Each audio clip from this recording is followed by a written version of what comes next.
Hi hello ನಮಸ್ಕಾರ ಸ್ನೇಹಿತರೆ, ರನ್ನ ಟಿವಿಗೆ ನಿಮ್ಮೆಲ್ಲರಿಗೆ ಸ್ವಾಗತ.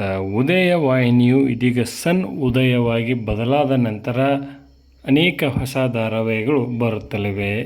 ಈಗಾಗಲೇ ಮೂಗುತಿ ಮಲ್ಲಿ ಧಾರಾವಾಹಿಯು ಪ್ರಸಾರ ಆರಂಭವನ್ನು ಮಾಡಿದ್ದು, ಮತ್ತೆರಡು ಹೊಸ ಧಾರಾವಾಹಿಗಳು ಸನ್ ಉದಯ ಟಿವಿಯಲ್ಲಿ ಬರಲಿವೆ. ಈ ಎರಡು ಹೊಸ ಧಾರಾವಾಹಿಗಳ ಬಗ್ಗೆ ಇಂದಿನ ವಿಡಿಯೋದಲ್ಲಿ ತೆಗೆದುಕೊಂಡು ಬರೋಣ. ನೀವು ಸಹಿತ ಕನ್ನಡದ ಧಾರಾವಾಹಿಗಳನ್ನು ಇಷ್ಟಪಡೋದಾದರೆ ಈ ವಿಡಿಯೋಗೆ ತಪ್ಪದೇ ಒಂದು ಲೈಕ್ ಮಾಡಿ. ಉದಯ ವಾಹಿನಿಯಲ್ಲಿ ಇದೀಗ ಮಹಾಲಕ್ಷ್ಮಿ ಮದುವೆ ಮತ್ತು ಭಾಗ್ಯವಂತರು ಎಂಬ ಎರಡು ಹೊಸ ಧಾರಾವಾಹಿಗಳು ಅತಿ ಶೀಘ್ರದಲ್ಲಿಯೇ ಬರಲಿವೆ. ಕನ್ನಡದ ಎಲ್ಲ ಪ್ರೇಕ್ಷಕರು ಮತ್ತೊಮ್ಮೆ ಉದಯ ವಾಹಿನಿಗೆ ಶಿಫ್ಟ್ ಆಗುವ ಎಲ್ಲ ಸಾಧ್ಯತೆಗಳು ಇವೆ ಎಂದೇ ಹೇಳಬಹುದು.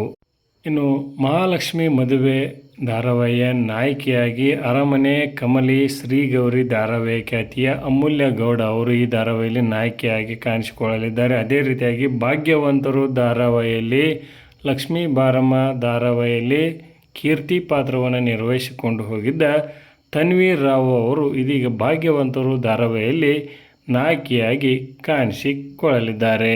ಎರಡೂ ವಿಭಿನ್ನ ಕಥಾಹಂದರವನ್ನು ಹೊಂದಿದ್ದು, ಇಬ್ಬರೂ ನಾಯಕಿಯರು ಸಹಿತ ಕನ್ನಡದ ಪ್ರೇಕ್ಷಕರಿಗೆ ಪರಿಚಿತರಾಗಿದ್ದಾರೆಂದೇ ಹೇಳಬಹುದು. ಹೀಗಾಗಿ ನಿರೀಕ್ಷೆಯು ಹೆಚ್ಚಿನ ಮಟ್ಟದಲ್ಲಿ ಇದೆ ಎಂದು ಸಹಿತ ಹೇಳಬಹುದು. ಇದರ ಬಗ್ಗೆ ನಿಮ್ಮ ಅನಿಸಿಕೆಯನ್ನು ತಪ್ಪದೇ ಕಮೆಂಟ್ ಬಾಕ್ಸಲ್ಲಿ ತಿಳಿಸಿ. ಧನ್ಯವಾದಗಳು. ನಮಸ್ಕಾರ.